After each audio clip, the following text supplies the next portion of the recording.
सो contractile proteins कौन सी हैं बच्चों यहाँ पे? Actin and myosin. अभी जो हम बार बार बात कर रहे थे एक्टिन और मायोसिन की, इन दोनों को हम क्या बोलते हैं? कॉन्ट्रैक्टाइल प्रोटीन्स, क्योंकि हम देखेंगे मसल कॉन्ट्रैक्शन में they are very very important. So सबसे पहले हम लोग यहाँ पे बात करेंगे थिन फिलामेंट की, दैट इज एक्टिन फिलामेंट। तो यहाँ पे एक्टिन की अगर हम बात करते हैं तो एक्टिन जो प्रोटीन है ये एक तरीके की ग्लोबुलर प्रोटीन होती है।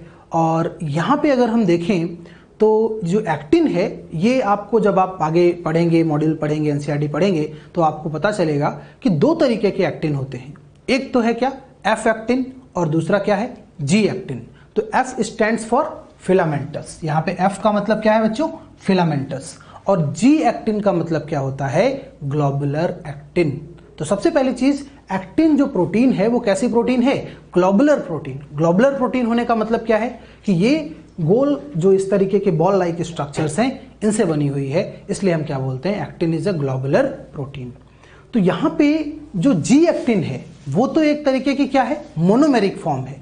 और जो एफ एक्टिन है वो क्या है? एक तरीके की पॉलीमेरिक फॉर्म है। कैसे? समझिए, यहाँ पे ये जो एक इंडिविजुअल यूनिट है, ये जो इंडिविजुअल यूनिट है, this unit is known as what? This is G actin. इसको हम क्या कहेंगे? G actin. एक सिंगल बॉल की अगर हम बात करें तो इसको हम क्या बोलेंगे? G actin. तो यहाँ पे क्या लिखा हुआ है? Each actin filament is made up of 2 F actin which are helically bound to each other. कैसे? आप समझिए, यहाँ पे हमारे पास ये एक तो क्या है? जी एक्टिन, ठीक है, ये एक जी एक्टिन है, ग्लोबुलर एक्टिन है। और यहाँ पे जब मैंने और भी बहुत सारे जी एक्टिन इस तरीके से आपस में जोड़ दिए तो अब ये क्या बन गया? अब ये क्या बन गया? एक फिलामेंट बन गया। अब ये क्या बन गया? एक फिलामेंट बन गया। एक बहुत बेसिक एग्जांपल से आपको समझाते हैं। जैसे मोतियों की माला होती है, राइट? तो उसमें एक इंडिविजुअल जो मोती है वो क्या हो गया? G actin. और जब मैंने धागे में उनको पिरो के एक माला बना दी पूरी, तो वो जो फिलामेंट लाइक स्ट्रक्चर बना उसको हम क्या बोलेंगे? F actin. समझ में आई? जी एक्टिन और एफ एक्टिन में क्या डिफरेंस है? एक इंडिविजुअल बॉल ये क्या है? जी एक्टिन, लेकिन ये पूरा का पूरा जो स्ट्रक्चर है ये क्या है? F actin, filamentous actin. तो क्या कह रहे हैं कि यहाँ पे 2 एफ एक्टिन होते हैं, इस तरीके से 2 फिलामेंटस एक्टिन पाए जाते हैं। तो ये जो एफ एक्टिन यहाँ पे प्रेजेंट होते हैं, ये एफ एक्टिन जब आपस में हेलिकली बाउंड हो जाते हैं, जैसे डीएनए में आपने देखा कॉइलिंग होती है, उसी तरीके से जब ये 2 एफ एक्टिन, मतलब जो 2 फिलामेंट हैं एक्टिन के, जब ये आपस में हेलिकली बाउंड हो जाते हैं तो एक एक्टिन फिलामेंट का फॉर्मेशन करते हैं, राइट? तो ये तो यहाँ पे आपको बताया गया एक्टिन फिलामेंट कैसे बना होता है। बट एक और पॉइंट यहाँ पे आपको समझना है कि जो एक्टिन फिलामेंट है, although we are saying it is actin filament, but it doesn't mean it only concerned with the actin protein. यहाँ पे एक्टिन के साथ साथ 2 और प्रोटीन्स पाई जाती हैं। एक प्रोटीन है ट्रोपोमायोसिन और एक प्रोटीन कौन सी है? ट्रोपोनिन। तो यहाँ पे एक्टिन के साथ साथ 2 और प्रोटीन्स भी पाई जाती हैं। इन्हें क्या कहते हैं? ट्रोपोमायोसिन एंड ट्रोपोनिन, ठीक है। तो देखिए, ट्रोपोमायोसिन की बात करते हैं। ट्रोपोमायोसिन का स्ट्रक्चर ये ब्राउन कलर की रस्सी जैसी आपको नजर आ रही है, ये क्या है? ट्रोपोमायोसिन।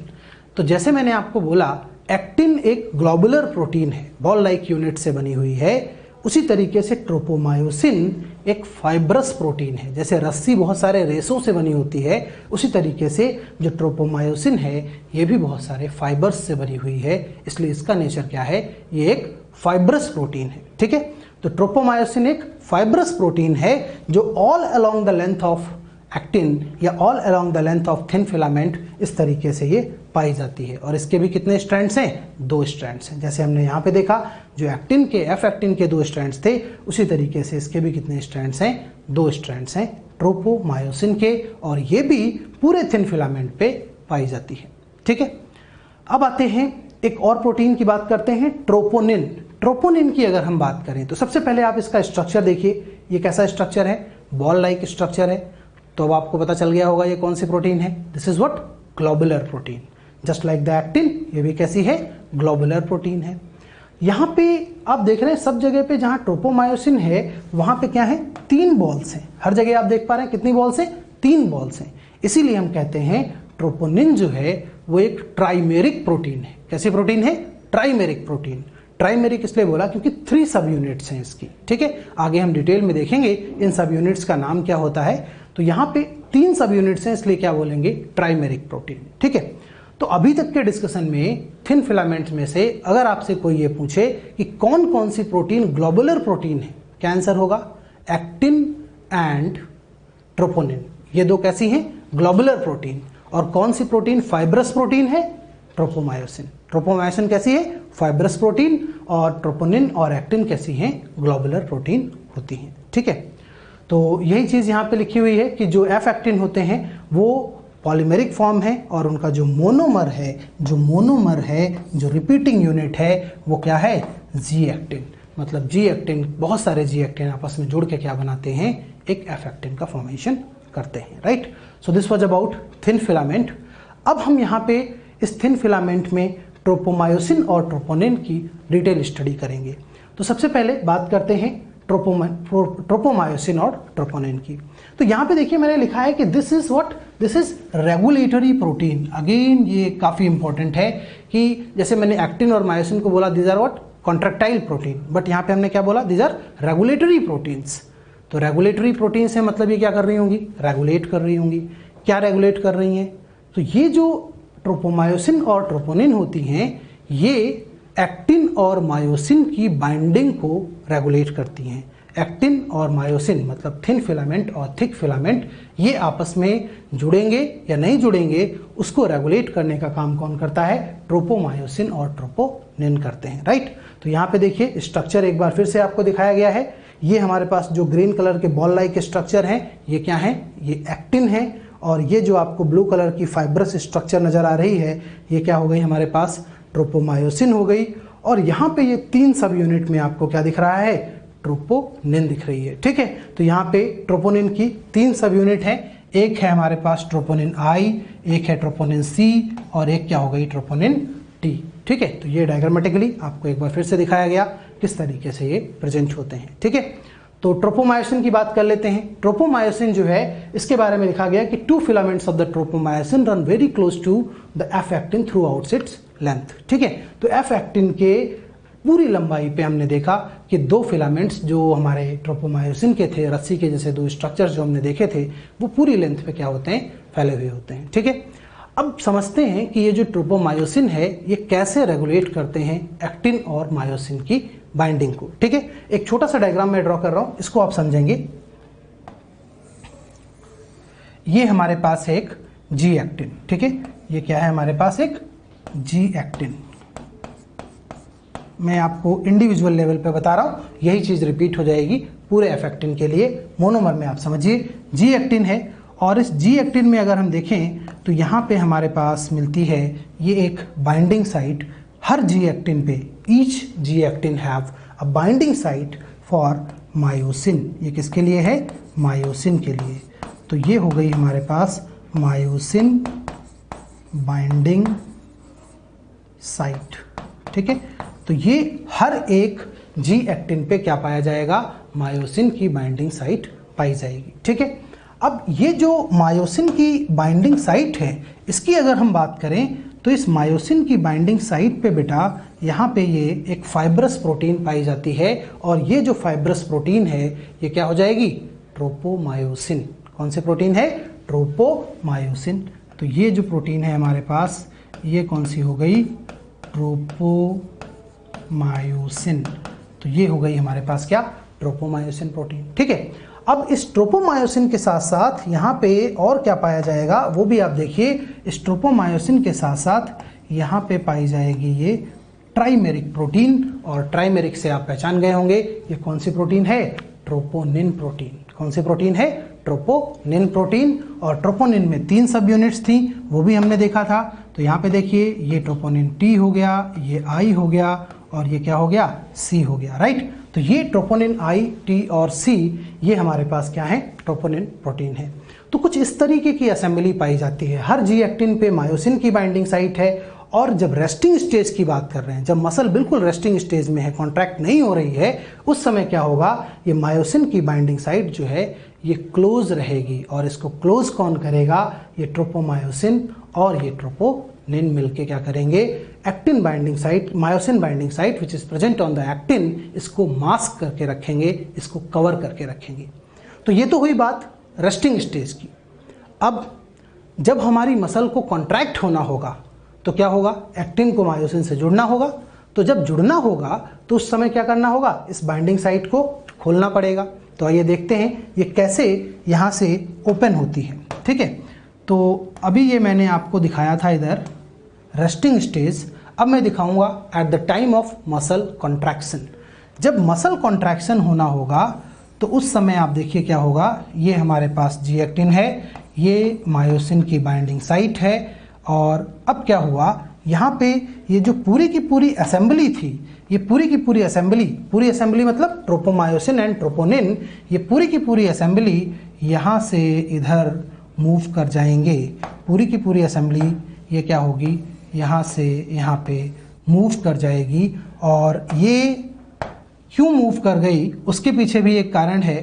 ये हमारे पास ट्रोपोनिन आई, टी और सी हैं और ये पूरी की पूरी असेंबली मूव कर गई, मतलब मायोसिन की बाइंडिंग साइट जो पहले यहाँ पे कैसी थी, ये तो क्लोज थी और अब ये कैसी हो गई, ओपन हो गई। मायोसिन की बाइंडिंग साइट यहाँ क्या थी, क्लोज थी और यहाँ पे क्या हो गई, ये ओपन हो गई। कैसे ओपन हो गई, क्या हुआ यहाँ पे, तो यहाँ पे क्या होता है बच्चों, इसके लिए हमें ज़रूरत होती है कैल्शियम की। किसकी ज़रूरत होती है, कैल्शियम की। हम आगे देखेंगे मसल कॉन्ट्रैक्शन में कैल्शियम आयन जो है ये बहुत इंपॉर्टेंट रोल प्ले करता है।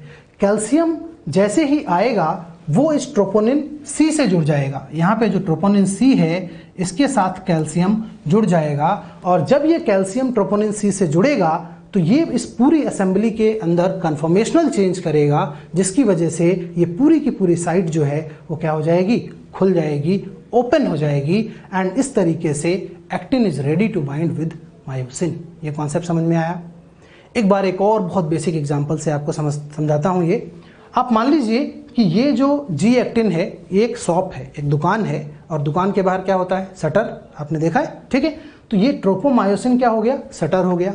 ठीक है, अब शटर के ऊपर अपन क्या करते हैं, लॉक लगा देते हैं। तो लॉक क्या हो गया, यहाँ पे ट्रोपोनिन लॉक हो गया। ठीक है, अब जब अपने को दुकान खोलनी होती है तो क्या करना पड़ेगा, शटर को उठाना पड़ेगा। तो शटर को उठाएंगे कैसे, पहले हमें क्या करना पड़ेगा, लॉक खोलना पड़ेगा। लॉक खोलने के लिए क्या चाहिए आपको, की चाहिए, चाबी चाहिए। तो यहाँ पे चाबी क्या है बच्चों, कैल्शियम। आप देखिए यहाँ पे ये शटर बंद था, जैसे ही चाबी लगाई, मतलब जैसे ही कैल्शियम आया और ट्रोपोनिन सी से जुड़ा, तुरंत क्या हुआ, ये पूरा का पूरा शटर उठ गया और ये जो बाइंडिंग साइट थी मायोसिन की वो क्या हो गई, खुल गई। राइट, तो आई थिंक अब आपको बहुत अच्छी तरीके से समझ में आ गया होगा कि ये कैल्शियम किस तरीके से काम करता है और ये ट्रोपोमायोसिन और ट्रोपोनिन जो हैं वो किस तरीके से हमारे मायोसिन और एक्टिन की बाइंडिंग को रेगुलेट करती हैं। Right, so that is why it is known as what, regulatory protein. Okay, so अब इसी को आगे ट्रोपोनिन के बारे में आपको यहाँ समझाया गया है। ट्रोपोनिन की अगर हम बात करें तो it is distributed at regular interval. Again this is very important point, ये एक रेगुलर इंटरवल पे पाए जाते हैं। ट्रोपोनिन जो है वो सब जगह नहीं होती है। ट्रोपोनिन हमने देखा था, पीछे वाले डायग्राम में भी हमने देखा था, जगह जगह पे पाई जाती है, एक रेगुलर इंटरवल पे पाई जाती है। जबकि जो ट्रोपोमायोसिन थी वो all along the length of F actin पाई जाती है। ठीक है, तो it is distributed at the regular intervals. और 3 सब यूनिट्स होती हैं, कौन कौन सी होती हैं, ट्रोपोनिन आई जिसको हम इनहिबिटरी साइट बोलते हैं, troponin T that is tropomyosin site जहां से वो ट्रोपोमायोसिन से जुड़ रहा है, और तीसरी क्या हो गई, ट्रोपोनिन सी जो कि कैल्शियम बाइंडिंग साइट है। Right, so this was all about tropomyosin and troponin. Again this step is very very important. आगे हम देखेंगे, यही है फर्स्ट स्टेप मसल कॉन्ट्रैक्शन, जहां से स्टार्ट होता है, कैसे स्टार्ट होगा। तो आगे एक बार फिर हम इस चीज को लेंगे। Right, so this was about tropomyosin and troponin part. Right, so अब हम बात करते हैं नेक्स्ट प्रोटीन की, थिक फिलामेंट की, that is myosin filament. Right, तो अभी हमने एक्टिन की बात की, अब मायोसिन प्रोटीन की बात करेंगे। जैसे हमने एक्टिन में पढ़ा कि एक्टिन एक पॉलीमेरिक प्रोटीन है, एफ एक्टिन क्या था, जी एक्टिन का पॉलीमर था, उसी तरीके से मायोसिन भी क्या है, एक पॉलीमेरिक प्रोटीन होती है। तो यहाँ पे अगर पॉलीमर है तो मोनोमर भी होगा, तो इसका मोनोमर जो है वो क्या होता है, मीरोमायोसिन। ये क्या है, मीरोमायोसिन। मायोसिन का मोनोमर क्या हो जाएगा, मीरोमायोसिन। जैसे एफ एक्टिन का मोनोमर क्या था, जी एक्टिन, उसी तरीके से मायोसिन का मोनोमर क्या है बच्चों, मीरोमायोसिन। ये क्या हो जाएगा, मीरोमायोसिन। ठीक है, तो यहाँ पे अगर हम देखें तो यहाँ पे ये स्ट्रक्चर दो आपको दिखाए गए हैं। ऊपर वाले स्ट्रक्चर में आपको दिखाया गया कंप्लीट मायोसिन, पूरे के पूरे थिक फिलामेंट का स्ट्रक्चर है, जबकि यहाँ पे नीचे एक इंडिविजुअल मीरोमायोसिन के स्ट्रक्चर को आपको समझाया गया है। तो ये वाला जो स्ट्रक्चर है ये एनसीईआरटी में आपको मिलेगा। तो सबसे पहले हम इसी स्ट्रक्चर को समझते हैं। एक सिंगल यूनिट को अगर समझ लेंगे तो पूरा आराम से समझ में आ जाएगा। तो देखिए, मीरोमायोसिन की अगर हम बात करें तो एक मीरोमायोसिन में कुछ पार्ट्स होते हैं। सबसे पहले ये आपको एक टेल नज़र आ रही है।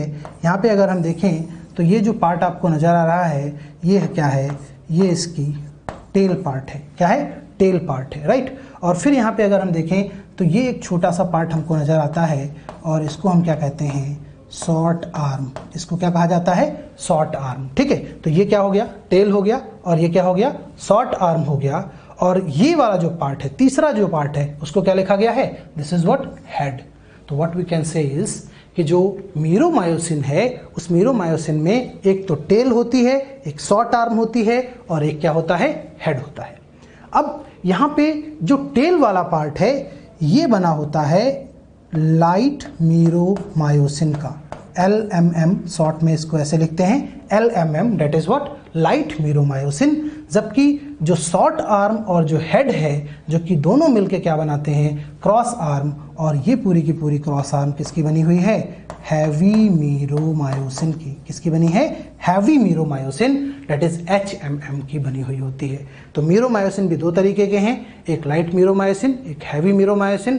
क्वेश्चन आपसे पूछ लिया जाता है कि कौन सा पार्ट लाइट मीरोमायोसिन का बना होगा, टेल वाला जो पार्ट है वो लाइट मीरोमायोसिन का होगा, शॉर्ट आर्म और हेड वाला जो पार्ट है वो किसका बना हुआ होगा, हैवी मीरोमायोसिन का बना हुआ होगा, राइट। तो यहाँ पे शॉर्ट आर्म और हेड ये दोनों मिलके क्या बनाते हैं, क्रॉस आर्म बनाते हैं। क्यों इनको क्रॉस आर्म कहते हैं ये भी हम आगे देखेंगे मसल कॉन्ट्रैक्शन में। तो अभी आप ये समझिए कि जो हेड है, मायोसिन का जो हेड है, इसके बारे में एनसीईआरटी में लिखते हैं, head of myosin it is globular. कैसा होता है, ग्लोबुलर। बाकी सब कैसा नजर आ रहा है, फाइब्रस, जबकि हेड जो है वो कैसा है, गोल है, इसलिए इसको क्या बोलेंगे, ग्लोबुलर, राइट। तो head of myosin is globular and it has active binding sites for actin as well as ATP। दो तरीके की बाइंडिंग साइट्स इसके पास होंगी। एक तो किसकी बाइंडिंग साइट है, एक्टिन की बाइंडिंग साइट। हमने देखा था मायोसिन के ऊपर क्या है, एक्टिन की बाइंडिंग साइट, और एक्टिन के ऊपर क्या देखा था, मायोसिन की बाइंडिंग साइट। तभी तो ये दोनों एक दूसरे से जुड़ेंगे। एक्टिन के ऊपर किसकी बाइंडिंग साइट है, मायोसिन की, और मायोसिन के ऊपर किसकी है, एक्टिन की बाइंडिंग साइट पाई जाती है। ठीक है, तो ये यहाँ पे रहेगा। दूसरा किसकी है, ATP की बाइंडिंग साइट है। तो ये आपको याद रखना है, globular head of myosin contain two type of binding sites, one is for actin and other is for ATP binding site, right.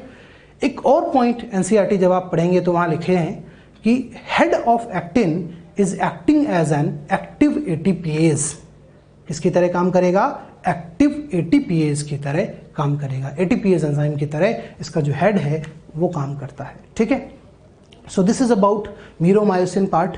अब यहाँ पे अगर देखें तो ये पूरे एक थिक फिलामेंट का स्ट्रक्चर है। बहुत सारे मीरोमायोसिन हैं जो यहाँ पे मिल के क्या बना रहे हैं, एक थिक फिलामेंट बना रहे हैं। और इसी के बारे में बच्चों एनसीईआरटी में लिखते हैं कि head of myosin is projected outward. ये पूरी लाइन आपको एनसीईआरटी में मिलती है, head of myosin is projected outward at regular interval and angle. ठीक है, जब हम देखते हैं पूरे मायोसिन फिलामेंट पे जो हेड है वो एक थोड़ी थोड़ी दूरी पे बाहर की तरफ उभरे हुए होते हैं, एक पर्टिकुलर एंगल पे उठे हुए होते हैं बाहर की तरफ। ठीक है, तो ये सारी इन्फॉर्मेशन आपको एनसीईआरटी में मिलती है मायोसिन के बारे में। It's very very important, right. So I hope अभी आपने थिन फिलामेंट और थिक फिलामेंट दोनों के स्ट्रक्चर को समझ लिया। ठीक है, सो अब हम यही जो भी मैंने यहाँ पे आपको एक्सप्लेन किया ये सब थ्योरी में यहाँ पे लिखा हुआ है, आप पढ़ सकते हैं। Monomeric proteins, these are what, meromyosin, और ये मिलके क्या बनाते हैं, एक थिक फिलामेंट या मायोसिन का फॉर्मेशन करते हैं, राइट। फिर आगे क्या लिखते हैं, ईच मीरोमायोसिन जो है इसके पास क्या होंगे,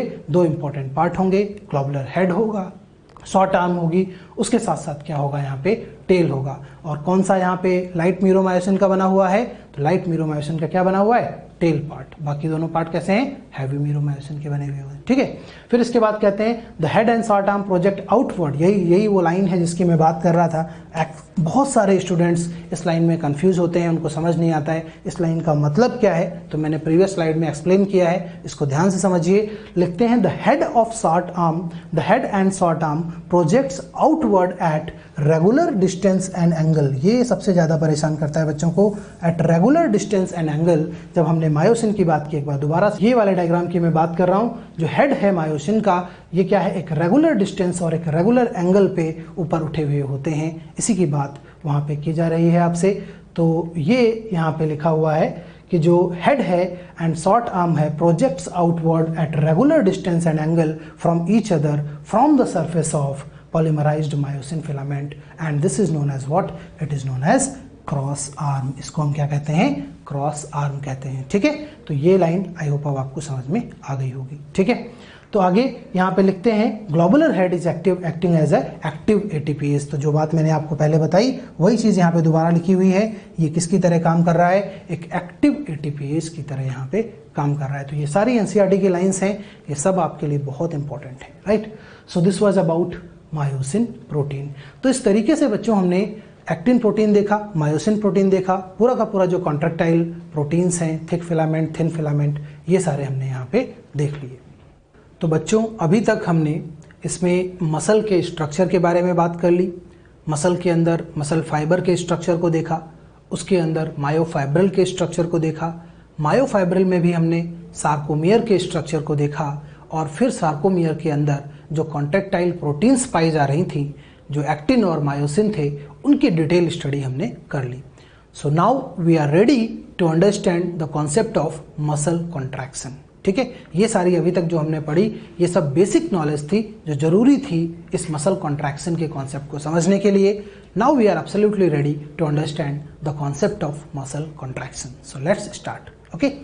सो यहाँ पे अगर हम देखें तो सबसे पहले मैकेनिज्म ऑफ मसल कॉन्ट्रैक्शन को स्टार्ट करने से पहले हमें एक छोटा सा बेसिक कॉन्सेप्ट समझना होगा, and that concept is what, it is neuromuscular junction, ठीक है। मसल कॉन्ट्रैक्शन को पढ़ने से पहले न्यूरोमस्कुलर जंक्शन के कॉन्सेप्ट को जानना होगा। तो जैसा कि नाम से ही समझ में आ रहा है न्यूरोमस्कुलर, तो न्यूरो मतलब क्या, न्यूरॉन, और मस्कुलर मतलब क्या, मसल। तो जहां पे न्यूरॉन और मसल जुड़ जाएंगे उसी जगह को क्या बोलेंगे, न्यूरोमस्कुलर जंक्शन बोलेंगे, ठीक है। तो ये जो न्यूरोमस्कुलर जंक्शन होता है, ये क्या होता है, उस चीज को हम यहाँ पे समझते हैं, ठीक है। तो यहाँ पे देखिए न्यूरोमस्कुलर जंक्शन का ही एक और नाम दे दिया गया है, मोटर एंड प्लेट। इसी को क्या बोलते हैं, मोटर एंड प्लेट, ठीक है। तो कहाँ पे न्यूरॉन्स और मसल्स ये आपस में ऐसा जुड़ते हैं हमारे बॉडी में, इसको एक बेसिक एग्जाम्पल से समझते हैं।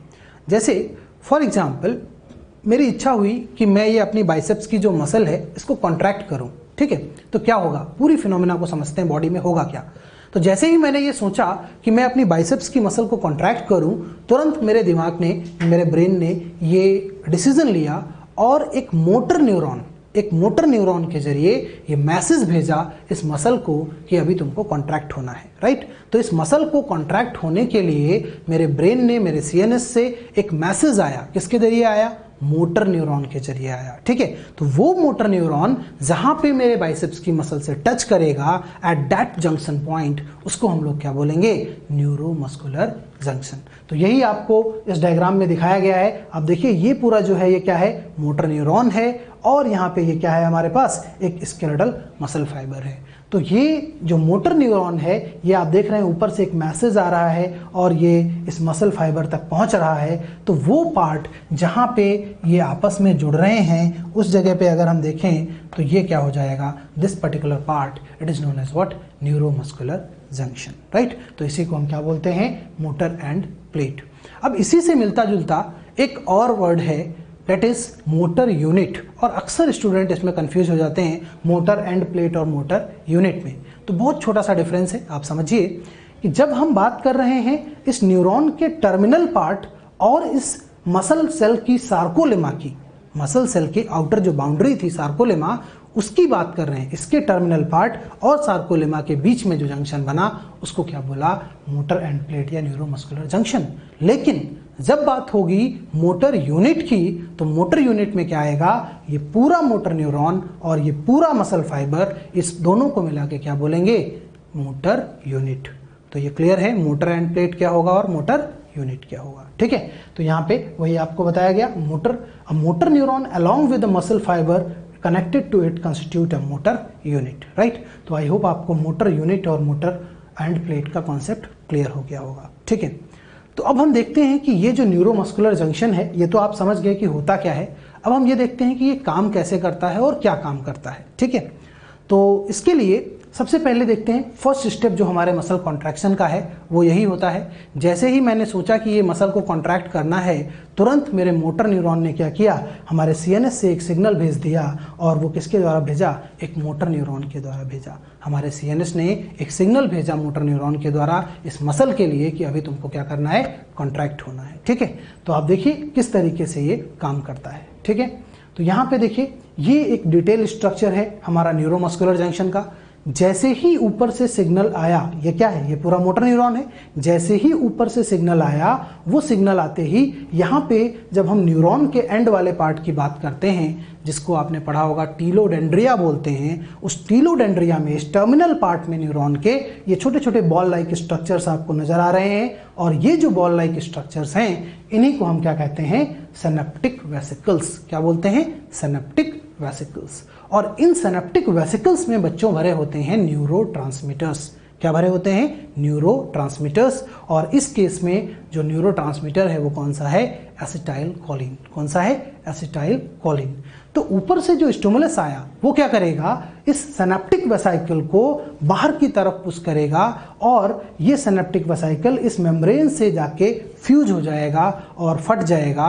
और उससे क्या होगा, जो न्यूरोट्रांसमीटर्स हैं वो सारे न्यूरोट्रांसमीटर्स कहाँ आ जाएंगे, इस गैप में आ जाएंगे। यहाँ पे अगर हम देखें तो ये जो हमारे पास गैप है उसके अंदर क्या होगा, ये न्यूरोट्रांसमीटर्स आ जाएंगे, यहाँ पे इस गैप में आ जाएंगे। ठीक है, अब ये जो है नीचे वाला पार्ट, ये क्या है हमारे पास, सार्कोलेमा। ये देखिए क्या लिखा हुआ है, दिस इज व्हाट, सार्कोलेमा। तो ये तो क्या हो गई, सार्कोलेमा। और ये क्या हो गया हमारे पास, मोटर न्यूरॉन। तो इस जंक्शन वाले पॉइंट को क्या बोलेंगे, न्यूरोमस्कुलर जंक्शन। ठीक है, तो ऊपर से जो एसिटाइल कोलिन आया, जो न्यूरोट्रांसमीटर आया, वो कहाँ आ गया, इस सार्कोलेमा के ऊपर आ गया। और इस सार्कोलेमा के ऊपर क्या होता है, इसके लिए पाए जाते हैं बेटा रिसेप्टर्स। यहाँ पे क्या होंगे, रिसेप्टर्स होंगे।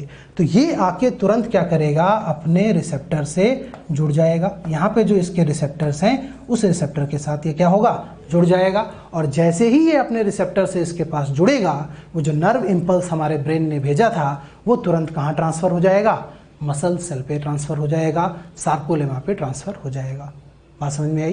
तो ये फंक्शन होता है हमारे न्यूरोमस्कुलर जंक्शन का कि जो सीएनएस ने मैसेज भेजा है वो मैसेज कहाँ ट्रांसफर हो जाए, मसल सेल के ऊपर जो सार्कोलेमा है वहाँ पे ट्रांसफर हो जाए। ठीक है, तो ये प्रोसेस कैसे होगा ये आपको समझ में आया। तो यही यहाँ पे फंक्शन से समझाया गया है। सिनेप्टिक वेसिकल रिलीजेज ए न्यूरोट्रांसमीटर, और उस न्यूरोट्रांसमीटर का क्या नाम दिया गया, एसिटाइल कोलिन। क्या नाम दिया गया, एसिटाइल कोलिन। और ये क्या करता है, it generates an action potential in the sarcolemma that is spread through out the muscle fibre. तो यहाँ पे जैसे ही ये यहाँ पे न्यूरोट्रांसमीटर जुड़ा, ये क्या करेगा, एक एक्शन पोटेंशियल जनरेट करेगा। और ये जो एक्शन पोटेंशियल है ये पूरी सार्कोलेमा पे फैल जाएगा। अब क्वेश्चन ये है कि सर इसकी ज़रूरत क्यों पड़ी, क्यों हमें इस न्यूरोट्रांसमीटर की ज़रूरत है। तो याद करिए, अभी मैंने कुछ स्लाइड्स पहले आपको बताया था कि मसल कॉन्ट्रैक्शन के लिए ये ज़रूरी है कि एक्टिन पे जो मायोसिन की बाइंडिंग साइट है वो ओपन की जाए। क्योंकि हमने देखा रेस्टिंग कंडीशन में एक्टिन पे जो मायोसिन की बाइंडिंग साइट थी वो क्या थी, क्लोज थी। किससे क्लोज थी, ट्रोपोमायोसिन और ट्रोपोनिन ने कवर कर रखी थी। तो कब खुली थी वो, जब कैल्शियम आके उससे जुड़ा था, तब हमने देखा था वो पूरा का पूरा शटर खुल गया था। मतलब जो मायोसिन की बाइंडिंग साइट है वो क्या हो गई थी, ओपन हो गई थी। तो उस फिनोमिना में जो कैल्शियम आया तभी वो खुला। और वो कैल्शियम कहाँ से आया, वो कैल्शियम बच्चों मसल सेल का जो साइटोप्लाज्म होता है, जिसको हम सार्कोप्लाज्म बोलते हैं, उस सार्कोप्लाज्म में सार्कोप्लाज्मिक रेटिकुलम के अंदर पाया जाता है। Sarcoplasmic reticulum is acting as a store house for the calcium. और वो कैल्शियम जो सार्कोप्लाज्मिक रेटिकुलम के अंदर बंद है उसको हमने क्या करना है, निकाल के लाना है सार्कोप्लाज्म में। लेकिन वो निकल नहीं रहा है। क्यों नहीं निकल रहा है? क्योंकि सार्कोप्लाज्मिक रेटिकुलम के ऊपर होते हैं बेटा चैनल्स, ठीक है, और वो चैनल्स बंद रहते हैं नॉर्मली, वो तभी खुलते हैं जब उनको क्या मिलेगा, एक्शन पोटेंशियल मिलेगा, जब उनको स्टिमुलस मिलेगा तभी वो चैनल्स क्या होंगे, खुलेंगे, और जब वो चैनल खुलेंगे तभी उस सार्कोप्लाज्मिक रेटिकुलम में से कैल्शियम निकल के कहाँ आएगा, सार्कोप्लाज्म में आएगा, और जब कैल्शियम सार्कोप्लाज्म में आएगा तभी वो ट्रोपोनिन सी से जुड़ेगा, और जब वो ट्रोपोनिन सी से जुड़ेगा तभी मायोसिन की बाइंडिंग साइट खुलेगी। बात समझ में आ गई? तो पीछे कनेक्ट कर दिया आपको वहीं पे, तो जो हमने पहले पढ़ा था वही चीज़ यहाँ पे अब आगे कनेक्ट हो रही है, ठीक है। तो यहाँ से क्या किया गया, ये एक्शन पोटेंशियल जो ऊपर ब्रेन से आया था वो न्यूरोमस्कुलर जंक्शन के द्वारा कहाँ पहुँच गया, सार्कोप्लाज्मिक ये सार्कोलेमा पे पहुँच गया, और ये पूरे सार्कोलेमा पे टहलता हुआ टी ट्यूब्यूल्स से होता हुआ कहाँ पहुँच जाएगा, फाइनली सार्कोप्लाज्मिक रेटिकुलम पे पहुँच जाएगा। वहाँ पे सार्कोप्लाज्मिक सिस्टर्नीज हैं, उनसे निकल के कैल्शियम क्या होगा, बाहर आएगा। तो वही नेक्स्ट पॉइंट यहाँ पे लिखा हुआ है, it causes the release of calcium. ये क्या करता है, कैल्शियम के रिलीज के लिए इंपॉर्टेंट है। It causes the release of calcium from sarcoplasmic cisternae into the sarcoplasm, right.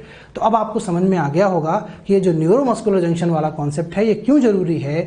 Neuromuscular इसलिए जरूरी है ताकि सार्कोप्लाज्मिक रेटिकुलम से कैल्शियम बाहर निकल कर आ सके सार्कोप्लाज्म में, क्योंकि जब ब्रेन से मैसेज आएगा तो उस मैसेज को न्यूरोमस्कुलर जंक्शन जो है उसके जरिए ट्रांसफ़र किया जाएगा सार्कोलेमा पे, और वही मैसेज जब सार्कोप्लाज्मिक रेटिकुलम के गेटेड चैनल्स को मिलेगा तभी वो ओपन होंगे और तभी कैल्शियम निकल के बाहर आएगा। तो यहाँ तक की कहानी क्लियर हो गई आपको, कैसे कैल्शियम सार्कोप्लाज्मिक रेटिकुलम से निकल के बाहर आता है। और इसके आगे का स्टेप तो ऑलरेडी आपको पता है, जैसे ही कैल्शियम बाहर आएगा तुरंत क्या होगा, जो हमारे पास मायोसिन की बाइंडिंग साइट है एक्टिन पे वो क्या होगी, खुल जाएगी, ठीक है। तो ये हमने बेसिक पढ़ा, मसल कॉन्ट्रैक्शन के इनिशियल स्टेप्स जो हैं उनको हमने देखा।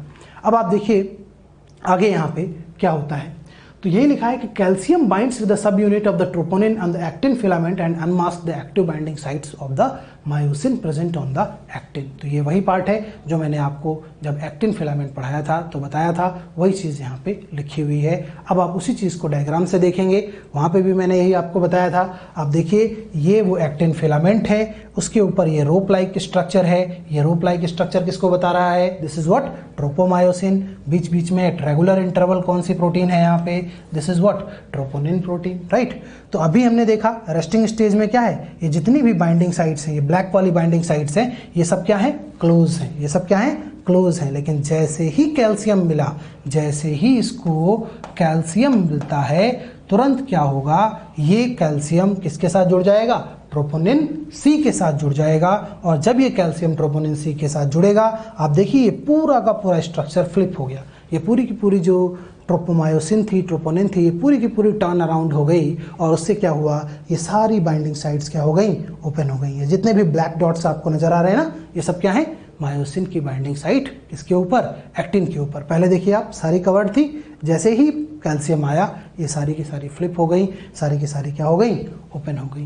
That means what, now actin is ready to bind with myosin. Okay, so this was about muscle contraction initial steps. Okay, now अब हम बात करेंगे एक बहुत इंपॉर्टेंट थ्योरी की, that is sliding filament theory, right. So next one is what, sliding filament theory. Sliding filament theory, it is very very important theory of the muscle contraction. It is most acceptable theory of the muscle contraction. तो इसको हमने ध्यान से समझना है, और यहाँ पे मैं NCERT वाले सारे डायग्राम्स के थ्रू आपको यहाँ एक्सप्लेन करूँगा। तो सबसे पहले ये हमारे पास फर्स्ट स्टेप है। अब इस स्टेप में एक बेसिक कन्फ्यूजन आता है बच्चों को, कई बार वो विजुलाइज नहीं कर पाते हैं कि ये डायग्राम आया कहाँ से, ठीक है। तो उसके लिए मैं आपको एक छोटा सा सार्कोमेयर का स्ट्रक्चर यहाँ पे ड्रॉ करके दिखा देता हूँ, ताकि आपको ये आइडिया लग जाए कि ये डायग्राम आया कहाँ से। देखिए ये हमने जेड लाइंस ड्रॉ कर दी, बिल्कुल हाइपोथेटिकल डायग्राम है। ये हमारे पास एक्टिन फिलामेंट है, ये भी इधर एक्टिन फिलामेंट है, राइट, ये भी एक्टिन है, और ये भी क्या है हमारे पास, एक्टिन है, ठीक है। तो ये तो एक्टिन है, और यहाँ पे मैं बीच में एक मायोसिन ड्रॉ कर देता हूँ, थिक फिलामेंट। तो ये क्या हो गया हमारे पास, थिक फिलामेंट मायोसिन हो गया। और इसके ऊपर अगर हम देखें तो यहाँ पे हमारे पास क्या होती है, ये इसका ग्लोबुलर हेड होता है, मायोसिन का क्या होता है, ग्लोबुलर हेड होता है। ये हमने देखा था मायोसिन का ग्लोबुलर हेड होता है। तो यहाँ पे अगर हम देखें तो ऐसे बहुत सारे मायोसिन के जो ग्लोबुलर हेड हैं वो सब यहाँ पे क्या होंगे, प्रेजेंट होंगे। सो ये एक हाइपोथेटिकल डायग्राम है, जस्ट आपको ये समझाने के लिए कि डायग्राम कहाँ से लिया गया है। तो ये हमने यहाँ पे देखा, this is structure of sarcomere. अब आप देखिए इस स्ट्रक्चर में से इतना सा पार्ट, इस स्ट्रक्चर में से ये इतना सा पार्ट, ये पार्ट आपको लेके यहाँ पे दिखा दिया गया है। बात समझ रहे? ये वाला जो पार्ट है ये नीचे मायोसिन है और ऊपर क्या है, एक्टिन है। वही चीज़ यहाँ पे है, ये वाला पार्ट क्या है, मायोसिन फिलामेंट, और ये ऊपर वाला क्या है, एक्टिन फिलामेंट, राइट। तो आई थिंक अब आप ये विजुलाइज कर पा रहे होंगे कि ये डायग्राम कहाँ से आया है, ठीक है। तो आप देखते हैं इतनी सी चीज़ हम समझेंगे, जो चीज़ यहाँ होगी वही रेस्ट ऑफ द पार्ट पे होगी, और जो सार्कोमियर एक पे होगी वही सारे सार्कोमियर्स पे होगी, पूरी मायोफाइब्रिल में होगी, पूरी मसल में होगी, ठीक है। तो दैट मीन्स जो चीज़ यहाँ होगी वही इवेंट पूरे मायोफाइब्रिल्स पे होगी, ठीक है। तो वन बाय वन समझते हैं स्लाइडिंग फिलामेंट थ्योरी को। यहाँ पे स्लाइडिंग फिलामेंट थ्योरी को समझने से पहले एक बार याद करिए, मैंने आपको जब मायोसिन बताया था तो मायोसिन में मैंने क्या बताया था, मायोसिन का जो ग्लोबुलर हेड है उसके पास एटीपी बाइंडिंग साइट थी। मायोसिन के ग्लोबुलर हेड पे क्या थी, एटीपी बाइंडिंग साइट थी, और उससे क्या जुड़ा हुआ था, एटीपी जुड़ा हुआ था। उसी के साथ मैंने आपको बोला, एनसीईआरटी की एक लाइन है कि head of myosin is acting as an active ATPase. किसकी तरह काम करता है, एक्टिव एटीपीएस की तरह काम करता है। तो यहाँ पे क्या हुआ बच्चों, वो जो एक्टिव एटीपीएस एंजाइम था उसने क्या किया, एटीपी को हाइड्रोलाइज कर दिया। हाइड्रोलाइज कर दिया मतलब तोड़ दिया, और जब एटीपी की हाइड्रोलाइसिस होती है तो आपको पता है क्या बनता है, एडीपी और फॉस्फेट। क्या बनेगा, एडीपी और इनऑर्गेनिक फॉस्फेट, ठीक है। तो वही यहाँ पे दिखाया है, जो एटीपी इसके हेड पे प्रेजेंट था वो अब हाइड्रोलाइज हो चुका है, और अब क्या है, ये एडीपी और इनऑर्गेनिक फॉस्फेट है। नाउ द क्वेश्चन इज कि what was the need for this hydrolysis. ATP था, एटीपी पड़ा रहने देते, क्या जरूरत थी उसको एडीपी में तोड़ने की। सो द आंसर इज कि जब भी हमें इस एक्टिन को इस मायोसिन से जुड़ना है तो उस जुड़ने के लिए कुछ एनर्जी की जरूरत होती है, and we know that ATP is what, high energy molecule. ATP क्या है, एक हाई एनर्जी मॉलिक्यूल है, और जब एटीपी की हाइड्रोलिसिस होगी तो मायोसिन के हेड को क्या मिलेगी, एनर्जी मिलेगी, और उसी एनर्जी को ये यूज करेगा और जुड़ जाएगा किसके साथ, एक्टिन के साथ जुड़ जाएगा, ठीक है। तो नेक्स्ट स्टेप में देखिए, क्रॉस ब्रिज का फॉर्मेशन आपको दिखाया गया है। क्रॉस ब्रिज के फॉर्मेशन में क्या हो रहा है, यहाँ पे जैसे ही ये हाइड्रोलिसिस हुई तुरंत क्या हुआ, इसको एनर्जी मिली, और ये ऊपर एक्टिन है, ये मेरा हैंड जो है ये मायोसिन है, ये तुरंत आपस में क्या हो गए, जुड़ गए। ये दोनों क्या हो गए, आपस में जुड़ गए, और जब ये जुड़ गए तो यहाँ पे क्या बना, क्रॉस ब्रिज का फॉर्मेशन हो गया। यहाँ पे क्या हो गया, क्रॉस ब्रिज का फॉर्मेशन हो गया। बात समझ में आई।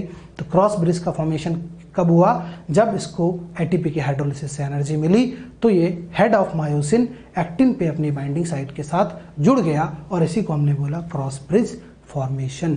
और याद करिए, जब मैंने आपको मायोसिन पढ़ा रहा था वहां पे बोला था कि क्रॉस आर्म क्यों बोलते हैं, वो यहाँ पे आपको समझ में आ रहा होगा कि जो ग्लोबुलर हेड है, जो शॉर्ट आर्म है, ये मिल के यहाँ पे क्रॉस ब्रिज का फॉर्मेशन कर रहे हैं, और इसी वजह से उसको हमने क्या बोला था, इट इज क्रॉस आर्म। क्या होती है, क्रॉस आर्म, ठीक है। तो इस क्रॉस आर्म और इस एक्टिन के बीच में क्या बन गया, क्रॉस ब्रिज का फॉर्मेशन हो गया। अब आप देखिए, जैसे ही यहाँ पे क्रॉस ब्रिज का फॉर्मेशन हुआ, मतलब ये जो मेरा ये ऊपर वाला हैंड है, ये क्या है, एक्टिन मान लीजिए, और ये क्या है, मायोसिन। इसने एक्टिन को एक जगह पे पकड़ लिया, ठीक है। ये क्या हुआ, क्रॉस ब्रिज का फॉर्मेशन हुआ। जैसे ही ये क्रॉस ब्रिज बना, तुरंत इस मायोसिन ने क्या किया, इस एक्टिन को अंदर की तरफ खींचा। इस एक्टिन को क्या किया, अंदर की तरफ खींचा। जैसे फॉर एग्जाम्पल यहाँ पे आप देखिए, नेक्स्ट स्लाइड में आप देखिए, ये जो है ये हमारे पास क्या है, अभी क्रॉस ब्रिज बना हुआ था। जैसे ही ये क्रॉस ब्रिज बना, तुरंत इस मायोसिन के हेड ने पकड़ के एक्टिन को क्या किया, अंदर की तरफ खींचा। अंदर कहाँ पे, towards the centre of this sarcomere, towards the centre of sarcomere. That means इस वाले ने इसको अंदर की तरफ खींचा, इधर ने भी क्या किया, इसको अंदर की तरफ खींचा। तो जब ये क्रॉस ब्रिज बना, तब एक्टिन को towards the centre of this sarcomere यहाँ पे इसको खींचा गया, और उससे क्या होता है, उससे जो लेंथ ऑफ सार्कोमियर है वो क्या हो जाएगी, छोटी हो जाएगी। बहुत ही स्वाभाविक सी बात है कि जब यहाँ पे इसको अंदर की तरफ खींचा जाएगा, एक्टिन को अंदर की तरफ खींचा जाएगा, तो उससे क्या होगा, जेड लाइंस जो है वो पास पास आ जाएंगी, और जब जेड लाइन पास पास आएंगी तो सार्कोमियर की लंबाई क्या हो जाएगी बच्चों, कम हो जाएगी। और जब सार्कोमियर की लंबाई कम होगी तो ओवरऑल मसल फाइबर की लंबाई कम हो जाएगी, मायोफाइब्रल की लंबाई कम हो जाएगी, मसल फाइबर की लंबाई कम हो जाएगी, राइट। और इस तरीके से पूरी मसल की लंबाई क्या हो जाएगी, कम हो जाएगी, right. So this is how muscle contraction will occur, right. तो ये हमने देखा, स्लाइडिंग हुआ, रोटेशन हुआ। अच्छा, ये जो पूरा प्रोसेस था स्लाइडिंग और रोटेशन का, इसी को एक और नाम से भी जानते हैं, कई बार आपको मिलेगा बुक्स में, पावर स्ट्रोक। इसी को और क्या बोलते हैं, पावर स्ट्रोक। पावर स्ट्रोक का भी मतलब यही है कि मायोसिन ने एक्टिन को पकड़ के अंदर की तरफ खींच लिया, एक पावर स्ट्रोक लगाया तो एक स्लाइडिंग हुई, उसको हमने क्या बोला, power stroke. But in this period of power stroke ये जो एडीपी और फॉस्फेट यहाँ पे जुड़ा हुआ था, ये इससे क्या हो गया, डीअटैच हो गया। आप देखिए ये पॉइंट इंपॉर्टेंट है, यहाँ पे जो एडीपी और फॉस्फेट जुड़ा हुआ था ये क्या हो गया, डीअटैच हो गया, अलग हो गया। और जब ये अलग हो गया तो क्या हुआ, इसके ऊपर जो एटीपी की बाइंडिंग साइट थी वो भी क्या हो गई बच्चों, खाली हो गई। अभी तक एडीपी की बाइंडिंग साइट पे कौन जुड़ा हुआ था, जो एटीपी की बाइंडिंग साइट थी उस पर क्या जुड़ा हुआ था, एडीपी जुड़ा हुआ था। अभी पावर स्ट्रोक में एडीपी तो बाहर निकल गया तो वो साइट क्या हो गई, खाली हो गई। Now this empty site of ATP is waiting for another molecule of ATP to join it, right? जब एक नया ATP का मॉलिक्यूल इससे जुड़ेगा, नेक्स्ट स्लाइड में आप देखिए, एक नया मॉलिक्यूल ऑफ एटीपी, यहाँ पे हम कह सकते हैं एक न्यू एटीपी का जो मॉलिक्यूल है, वो नया एटीपी मॉलिक्यूल जब इसको ज्वाइन करेगा तो तुरंत क्या होगा, इसकी साइट में कन्फॉर्मेशनल चेंज होगा और उसकी वजह से जो एक्टिन की बाइंडिंग साइट थी उससे ये क्या हो जाएगा, डीअटैच हो जाएगा। मतलब हम ये कह सकते हैं कि जो क्रॉस ब्रिज है, अभी वो क्रॉस ब्रिज क्या हो जाएगा, ब्रेक हो जाएगा। ब्रेकिंग ऑफ क्रॉस ब्रिज क्या हो गया, ब्रेकिंग ऑफ क्रॉस ब्रिज हो गया, ठीक है। तो यहाँ क्या हुआ था, फॉर्मेशन हुआ क्रॉस ब्रिज का, यहाँ पे क्या हुआ, पावर स्ट्रोक हुआ, और यहाँ पे क्या हुआ, ये क्रॉस ब्रिज वापस क्या हो गया, टूट गया। क्यों टूट गया, क्योंकि एटीपी अपनी साइड पे जुड़ गया, नया एटीपी जो है वो अपनी साइड पे जब जुड़ गया तो दूसरी वाली साइड पे भी कन्फॉर्मेशनल चेंज हुआ, उसने तुरंत एक्टिन को क्या कर दिया, छोड़ दिया। तो इस तरीके से क्रॉस ब्रिज क्या हो गया, टूट गया, राइट। अब ये तो एक साइकिल हो गई, ठीक है। अभी यही साइकिल बार बार रिपीट करेगी, ये एक साइकिल हो गई, बार बार रिपीट करेगी। देखिए कैसे, यहाँ पे क्या होगा, अभी नेक्स्ट पार्ट में अगर हम देखेंगे तो ये जो एटीपी यहाँ पे नया वाला एटीपी जुड़ा है, ये फिर से हाइड्रोलाइज होगा, फिर से इसके हेड को एनर्जी मिलेगी, फिर से ये एक्टिन को पकड़ेगा। बात समझ रहे हैं, दोबारा से मैं बोल रहा हूँ, यहाँ पे नया मॉलिक्यूल जो एटीपी का है ये हाइड्रोलाइज होगा, फिर से हाइड्रोलाइज होगा तो फिर से एनर्जी मिलेगी मायोसिन के हेड को और ये फिर से एक्टिन को पकड़ेगा। लेकिन अब ये एक्टिन को एक नए पॉइंट पे पकड़ेगा। दैट मीन्स पहले अगर इसने एक्टिन को यहाँ पे पकड़ा था, अब इसने इसको अंदर की तरफ खींच लिया, तो नेक्स्ट पॉइंट में ये एक्टिन को एक दूसरे पॉइंट पे पकड़ेगा, एक दूर वाले पॉइंट पे पकड़ेगा और फिर उसको क्या करेगा, अंदर की तरफ खींचेगा। फिर से क्रॉस ब्रिज बनेगा, फिर पावर स्ट्रोक होगा, फिर अंदर खींचेगा, फिर से ये ब्रेक होगा, फिर से जुड़ेगा। Again and again this cycle will continue, right. और हर बार जो मायोसिन का हेड है वो एक्टिन को एक नए पॉइंट पे पकड़ेगा, मीन्स नए पॉइंट से बाइंड करेगा और अंदर उसको खींच देगा। And this process will remain continue till the calcium is present, right. जब तक कैल्शियम प्रेजेंट है तब तक ये इस तरीके से चलता रहेगा और बार बार मसल जो है वो शॉर्ट होती रहेगी, धीरे धीरे जो हमारा सार्कोमियर है उसकी लंबाई क्या होती रहेगी, कम होती रहेगी। So this is what sliding filament theory is, right. So I hope अब आपको समझ में आ गया होगा स्लाइडिंग फिलामेंट थ्योरी किस तरीके से काम करती है, कौन कौन से इसके अंदर स्टेप्स होते हैं, राइट। तो ये सब हमने यहाँ पे समझा स्लाइडिंग फिलामेंट थ्योरी में। कुछ इसी के आगे स्टेप्स दिखाए गए हैं, उनको भी हम समझ सकते हैं। तो यहाँ पे आप देखिए यही चीज़ें लिखी गई हैं। Using the energy of ATP hydrolysis myosin head binds to the active site on the actin to form the cross bridge, ठीक है। तो जो एनर्जी एटीपी हाइड्रोलिसिस से मिली थी उससे वो जुड़ गया और क्रॉस ब्रिज का फॉर्मेशन हो गया। फिर आगे लिखते हैं this pulls the actin filament both side towards the centre of A band. Now this one is very very important, this on the both side towards the centre of A band. ये कहाँ खींचेगा उसको, centre of A band की तरफ खींचेगा। Results in actin filament partially overlap. ये actin का जो फिलामेंट है ये पार्शियली क्या होता है, ओवरलैप होता है, so that H zone disappears. क्या हो जाएगा, एच जोन डिसअपियर हो जाएगी। ये वाली बात अभी आपको समझ में नहीं आई होगी।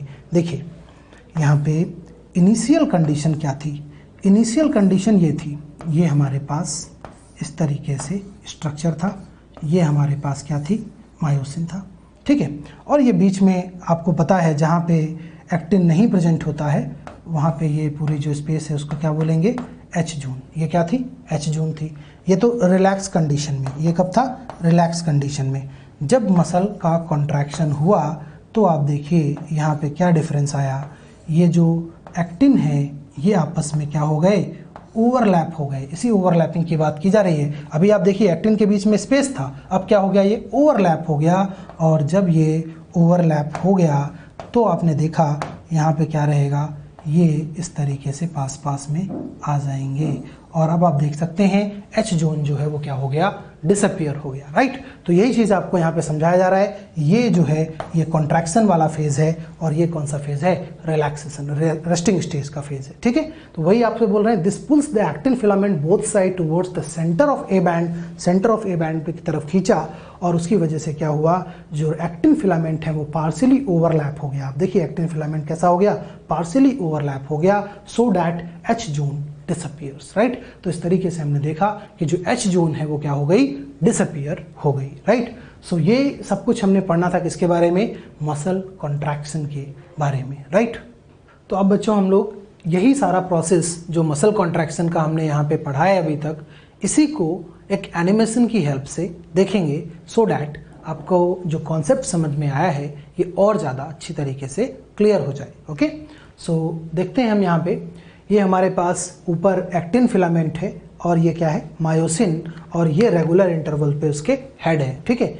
तो आप देखिए किस तरीके से ये यहाँ पे जो हेड है वो एक्टिन से जुड़ रहा है, ये बाइंडिंग साइट है, ये उसके साथ जाके जुड़ रहा है और जुड़ने के बाद उसको अंदर की तरफ खींच रहा है, towards the centre of A band, right, towards the centre of A band. तो बार बार यही चीज़ यहाँ पे रिपीट हो रही है।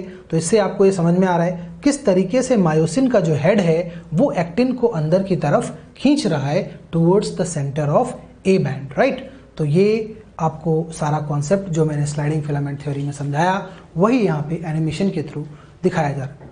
नाउ एक और बहुत इंपॉर्टेंट पार्ट है यहाँ पे जो आपको समझना है, और वो ये कि जब हम एक्टिन और मायोसिन के स्लाइडिंग की बात कर रहे हैं तो कौन किसके ऊपर स्लाइड कर रहा है, ये भी एक बहुत इंपॉर्टेंट क्वेश्चन होता है। कौन सा फिलामेंट किसके ऊपर स्लाइड कर रहा है?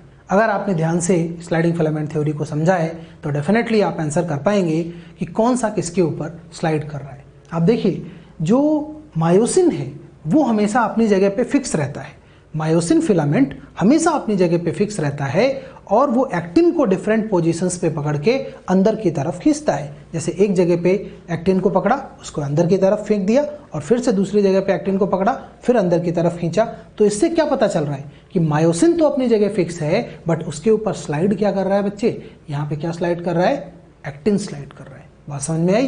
तो मायोसिन के ऊपर कौन स्लाइड करता है, एक्टिन स्लाइड करता है। हमेशा याद रखिए, कई बार आपको अलग अलग ऑप्शंस में कंफ्यूज किया जाता है, but don't get confused, concept को आप ध्यान रखेंगे।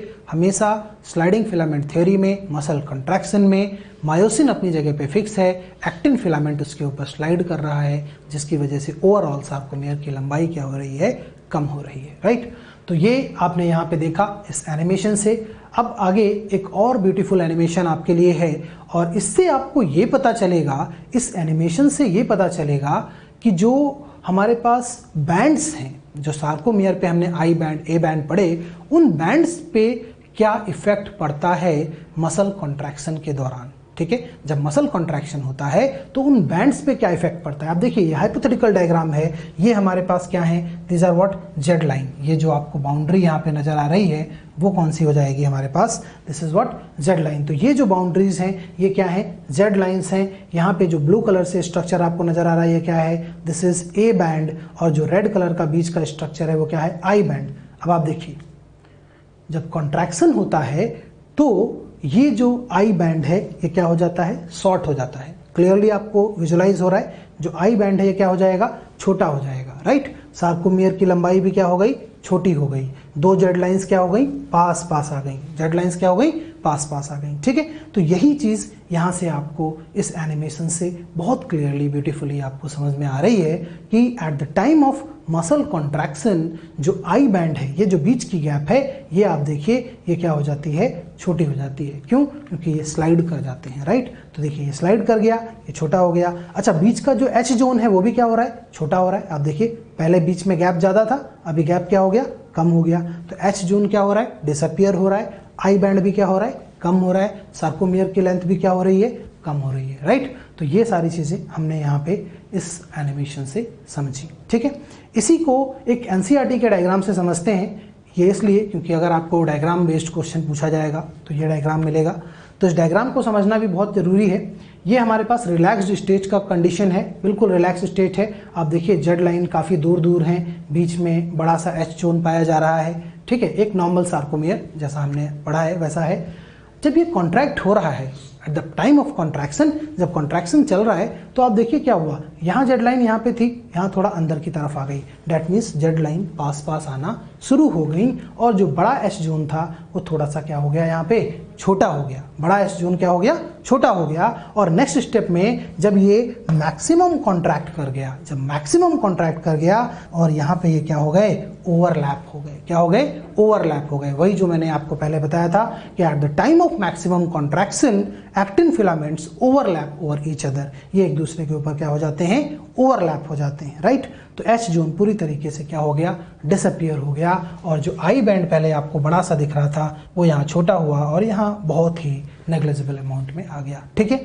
तो इससे हम क्या कंक्लूड कर सकते हैं कि at the time of contraction, आप देखिए नेक्स्ट स्लाइड में यही चीज़ आपको बताई गई है कि इफेक्ट्स क्या पड़ते हैं सार्कोमियर पे मसल कॉन्ट्रैक्शन में। ये बहुत बहुत इंपॉर्टेंट है, बहुत सारे क्वेश्चंस यहाँ से बनते हैं, it is very very important. तो देखिए यहाँ पे एच जोन क्या हो जाता है, डिसअपियर हो जाता है, ठीक है। लेंथ ऑफ सार्कोमियर क्या हो जाती है, डिक्रीज हो जाती है। आई बैंड भी क्या हो जाता है, डिक्रीज हो जाता है। लेकिन ए बैंड क्या होता है, आप देखिए ए बैंड पे क्या होगा, सेम रहेगा। Now this one is very very important. A band की जो लंबाई है वो कैसी रहती है, रिमेन अनचेंज्ड। ए बैंड कैसा रहता है, अनचेंज्ड रहता है। क्यों, क्योंकि ए बैंड क्या है, लेंथ ऑफ मायोसिन, और मायोसिन की लंबाई तो कम नहीं हो रही।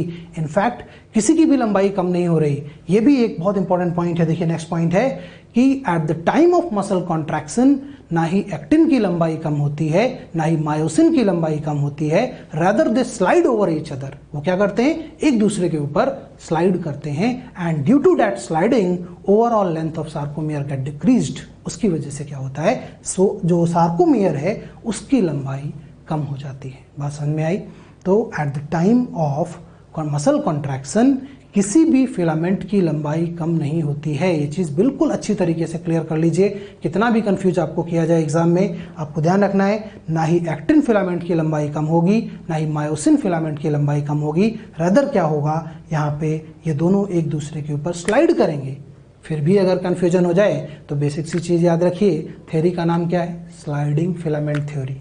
स्लाइडिंग फिलामेंट थ्योरी मतलब एक दूसरे के ऊपर क्या कर रहे हैं, स्लाइड कर रहे हैं। अरे शॉर्टनिंग फिलामेंट थ्योरी थोड़ी है, क्या नाम है, sliding filament theory. So obvious सी बात है क्या होगा, स्लाइड करेंगे, राइट। तो ये क्या कर रहे हैं, स्लाइड कर रहे हैं एक दूसरे के ऊपर। दैट मीन्स व्हाट, कि सार्कोमियर की लंबाई तो कम हो रही है लेकिन एक्टिन और मायोसिन फिलामेंट की लंबाई कम नहीं हो रही है, ठीक है। So this is very very important point. Okay, so this was about muscle contraction. अब हम लोग बात करते हैं बिगिनर बॉक्स की, बिगिनर बॉक्स के कुछ क्वेश्चंस की। तो यहाँ पे वन बाय वन करके क्वेश्चंस देखते हैं। बहुत इजी क्वेश्चंस हैं, आप सब कर लेंगे। Functionally cardiac muscles are similar to, cardiac muscles के बारे में मैंने आपको क्या बताया, कार्डियक मसल्स कैसी होती हैं, इनवॉलंटरी। भाई हमारे हार्ट की मसल्स हैं, क्या हमारे हार्ट की पंपिंग हमारी विल पावर से होती है, नहीं ना।